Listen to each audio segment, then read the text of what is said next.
રફતારનો કહેર યથાવત છે। એસટી બસે સર્જ્યો છે અકસ્માત।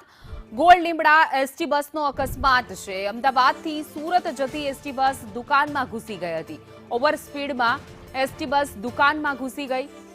અકસ્માતમાં બસે 2 લોકોને અડફેટે પણ લીધા। એક વ્યક્તિ હોસ્પિટલમાં દાખલ કરવામાં આવ્યો છે। સમગ્ર મામલે પોલીસે વધુ તપાસ હાથ ધરી છે। તો એસટી બસનો આતંક સામે આવ્યો છે। જોઈ શકાય છે કે સીધી બસ એક દુકાનમાં ઘૂસી જાય છે, જેના કારણે 2 લોકો ઈજાગ્રસ્ત થાય છે। એક વ્યક્તિને તો હોસ્પિટલ ખસેડવાની પણ ફરજ પડી હતી।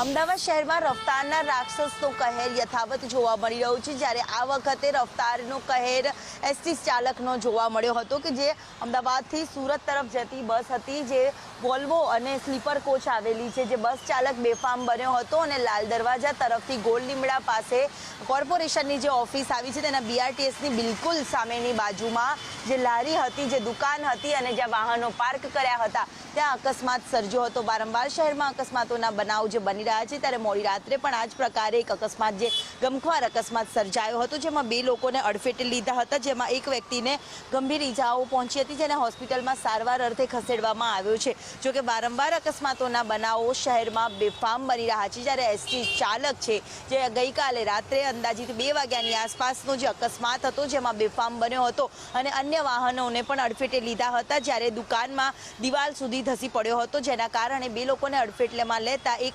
વ્યક્તિને ગંભીર ઈજાઓ પહોંચતા હોસ્પિટલમાં ખસેડવામાં આવ્યો છે। કેમેરામેન મનીષ વાણિયા સાથે દિવ્યા ચૌહાણ, સંદેશ ન્યૂઝ, અમદાવાદ। રફતારના કહેરનો યથાવત જોવા મળી રહ્યો છે। જ્યારે એસટી ચાલક અમદાવાદ શહેરમાં જીવતું મોત બનીને ફરતો હોય તે જ પ્રકારે મોટો અકસ્માત છે જે સર્જ્યો હતો। એસટી બસ જે બનાસની લખેલી છે, જે સિદ્ધપુર તરફ ડિંડોલી, અમદાવાદ, વડગામ, સુરત સહિત તરફ બસ જતી હતી અને તેને જ આખી લારીને જે ટક્કર મારી હતી અને અન્ય લોકો જે હતા તેમને ઈજાઓ પણ પહોંચી હતી। જે હાલ દ્રશ્યમાં પણ જોઈ શકાય છે કે અકસ્માત કેટલો ગમખ્વાર હતો। જોકે વારંવાર આ પ્રકારે બેફામ જે લોકો રફ ડ્રાઇવિંગ કરતા હોય છે, જ્યારે કાર ચાલકના તો આતંક સામે આવતા હોય છે, પરંતુ હવે એસટી ચાલક છે તે પણ આ રીતે બેફામ બન્યા છે। ત્યારે કેટલાક લોકો છે જે ઈજાગ્રસ્ત થયા હતા, જે પ્રત્યક્ષદર્શી હતા, તે લોકોનું ટોળું અહીંયા ઊભું છે, તો આપણે એમની સાથે જ વાત કરીએ। મોટાભાઈ, કેટલા વાગ્યાનો બનાવ હતો? શું ઘટના બની હતી? કોને અકસ્માત કર્યો? આ રાત્રે 2:10નો બનાવ બન્યો છે। આ જે એસટી બસ વાળો છે એ ગાડી બહુ બેફામ ચલાવતો હતો। આમથી આવ્યો, તમે આ રોડ જોઈ શકો છો, આ રોડનો ટર્ન જમણા હાથે છે, તો આ ગાડી ડાબા હાથે કઈ રીતે ઘૂસે?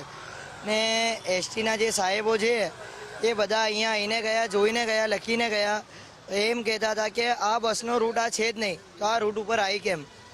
ને આ તમે જોઈ શકો કેટલું બધું નુકસાન કર્યું છે। આ મારે લારીનું નુકસાન છે, ગાડીઓ 2 મારી અંદર દબાઈ ગઈ છે, ને પેલા મોઇન સિલેક્શનવાળો ભાઈ છે એમનો આઉટડોર અંદર આખું, એના લીધે ગાડી બચી ગઈ નહીં, તો આ એસએસવાળી જે ફેશનવાળી દુકાન છે એમાં અંદર ઘૂસી જતી ગાડી। એની કોને ઈજા થઈ છે? કેટલા લોકો? એ મારા ભાઈને જ ઈજા થઈ છે। હમણાં આવ્યો તો એ પાછો એને હોસ્પિટલે મોકલ્યો છે રિપોર્ટ કરાવવા માટે। હાથમાં વાગ્યું છે, એને અહીંયા મોઢે વાગ્યું છે, માથે વાગ્યું છે। આ રીતે લોકો બેફામ ડ્રાઇવિંગ કરતા હોય છે, તો લોકોને કેટલો ડર લાગે? ડર લાગે। આ દુકાન ને સાહેબ બચી ગઈ।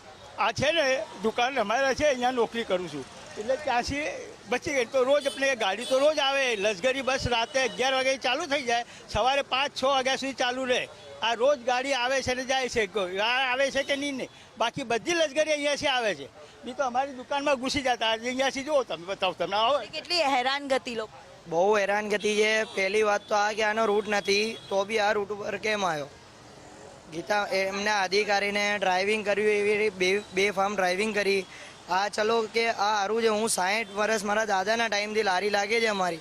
કોઈ અડફેટે કેટલા લોકોને લીધા છે? એટલે તો લગભગ અડફેટે તો 2 જણા જ આવ્યા છે, બાકીના બધા કોઈ હતું નહીં, બધાની ખાલી ગાડીઓ પાર્ક કરેલી હતી અહીંયા।